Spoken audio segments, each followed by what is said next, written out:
Yan, hello po sa ating lahat. So may isa nga pong commentators ko, viewers ko. At palagi ko po siyang nababasa, nagko-comments, nagbibigay po ng opinion po niya patungkol nga po sa aking nire-reactionan. So, yun na nga po nung nag-comment po siya patungkol nga po sa dating tinutulungan nila Kalingap Eds na nasa hospital daw po ang isang pamilya ng dating member o beneficiary nila Kalingap Rab. Hoping and praying na makarecover po siya.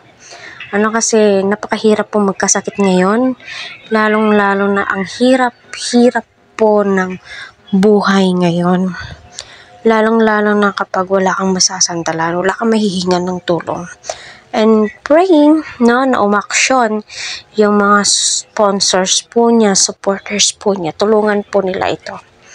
Kasi alam naman po natin kapag nasa puder ka ng Kalingap, tutulungan ka talaga, sa abot ng kanilang makakaya.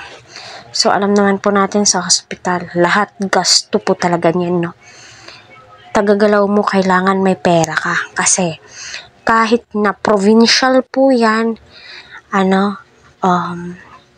yung mga gamot dyan ay not available po. Yung iba ay bibilihin mo pa po sa labas, gagasto ka talaga. So, sana umaksyon po sila. Kasi kung tutuusin, nakakaawa naman din po yung sitwasyon po nila. Napakahirap ngayong panahon na to. Wala kang masasandalan, wala kang mahihingan ng tulong. Pati nga kamag-anak mo minsan di ka tutulungan kahit meron sila. Alam naman po natin, uunahin po nila yung pamilya po nila. Pangangailangan po nila, mga daily needs po nila. Kasi napakahirap. Napakahirap, Lalong-lalo na magkasakit ngayon. Kung nasa poder lang po sana ni Kalingap Rab, parang kilala ko itong nagkasakit nito, So, sana makarecover po,